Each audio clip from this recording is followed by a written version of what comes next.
All right, we're going to take a look at some different types of ignition systems through the different generations of cars starting in the 1900s through today.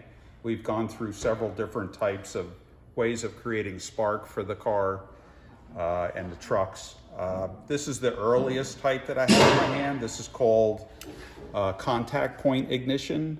So this design was used through about 1900 to about 1975.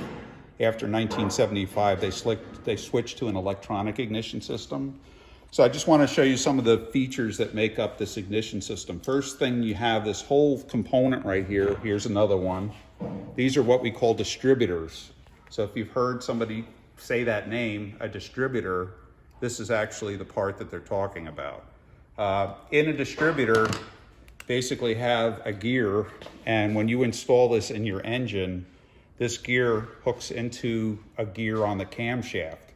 So when your engine is running, the camshaft is spinning this way. The gear is designed to spin with the camshaft, and you can see what happens on the top, that it actually spins this whole shaft as I spin this. Now, as that spins, it's actually going to control something inside the distributor. This right here, which is mounted inside the distributor, this is what they call a set of contact points. It's actually a switch. And if you look at how this works, if I move this back and forth, you can see this part of the contacts open and close. And what happens when the contacts open and close, it's actually going to create a spark. So we use these to help create sparks for each of the cylinders. Now, how that's going to work is in the center of the distributor on the shaft is a component that has, depending on how many cylinders your engine is, it's going to have a device that has different bumps on it. And this part here will actually have 1, 2, 3, 4, 5, 6. So this distributor came out of a 6-cylinder vehicle. If it looks like a square shape, this part that spins, then that would be a 4-cylinder. If you have an 8-cylinder engine, you're going to have one with 8 sides on it. Every time that moves around and the points or contact points are actually rubbing against it, watch what happens to the set of contacts here. Every time we come around to a high point on that, you can see that the contact points will open each time. Okay, now the way this works, I'm going to hook this up to the battery so you can see how this operates. Some of the other components that we're going to need is this part right here. Here's another one. This is what we call an ignition coil. The ignition coil is actually a step-up transformer. It takes the 12 volts that's in the battery and it will step it up to maybe 10 to 20,000 volts. So it's actually going to take low voltage and step it up to high voltage. So this part here is, I'm going to wire this to our battery, show you how it operates. On the top of the coil, there's actually 3 towers. There's 2 little towers on each side. One of them's marked plus, one is marked minus. The center tower is where the high voltage comes out of. So what we have coming out of there, because this is called a coil, we have what we call a coil wire coming out of the center tower. So this I'm going to install right in the middle here. It has a metal end with a rubber boot. You're going to push that inside there. We'll talk about where that goes, but for now we're just going to let that hang free. Now on the positive side of the coil, we have to have battery voltage going to it. So I'm going to hook this wire up from here, the positive side of the coil. And if you follow this back and we go to our battery, you can see on this side right here, you see the little plus on the battery. We're going to hook this lead up to that. So now we have power going to the positive side of the coil. The negative side of the coil, we have to switch on and off. Now, this part that's inside the distributor, the contact points, is actually a switch.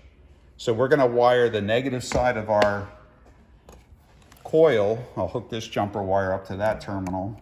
And we're going to hook the other end of that wire to our contact points, this terminal right here on the side of the contact points. The last thing we need is a ground from the negative side of the battery to the outside of the distributor, the housing. Because when you install it in the car or the engine, it's grounded by you putting it inside the engine. So this terminal here is hooked to the negative side of the battery. I'm just going to clamp that on the side of the distributor. Get a little sparks, but that's okay. Okay.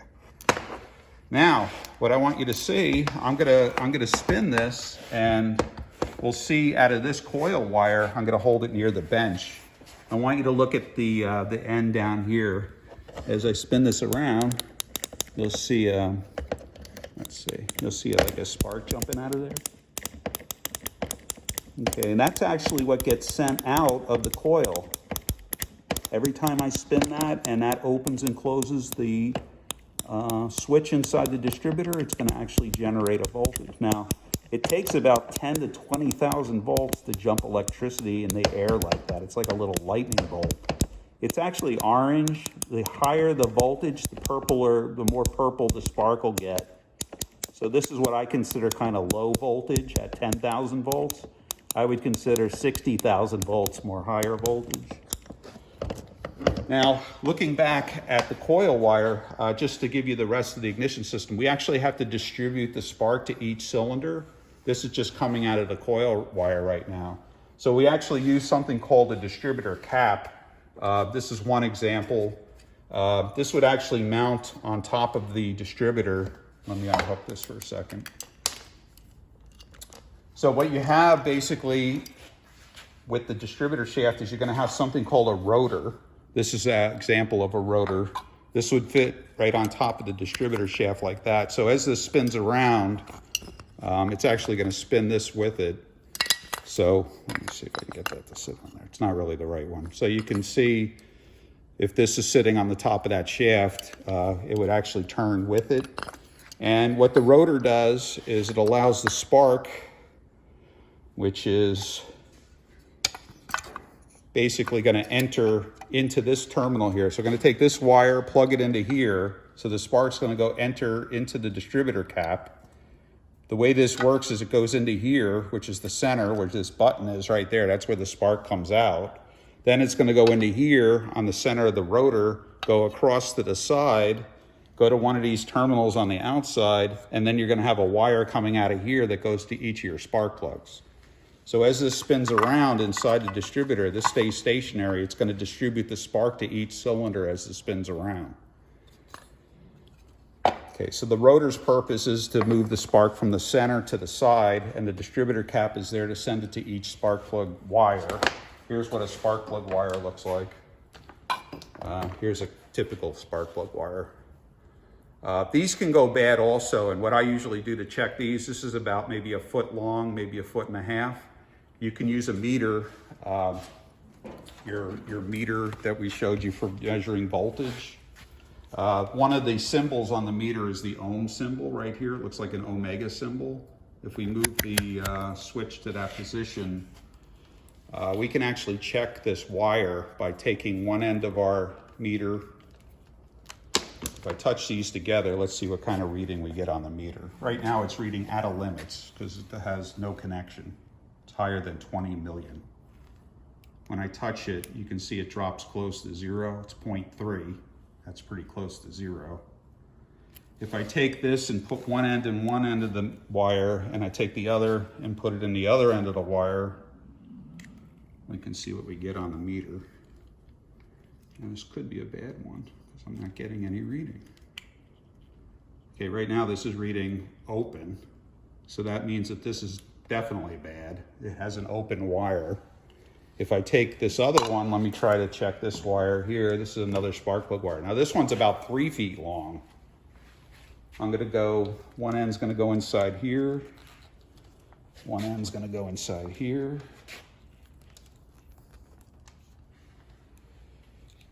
Okay, so we're actually getting a reading now. It says 16.67 with a K and an omega symbol. Okay, that you read that, the K means 1,000. So you're gonna take that number and multiply it by 1,000. So that's actually 16,670. You move the decimal place over 3 places to the right, which would be 16,670. Now the specification for spark plug wires is 10,000 ohms per foot. So if this is let's say a 3 foot long wire, You could go as high as 30,000 ohms and still be okay. So this is testing good. Again, if you have a high reading higher than 30,000, your spark plug wire may have a problem inside and you have to replace it. Okay.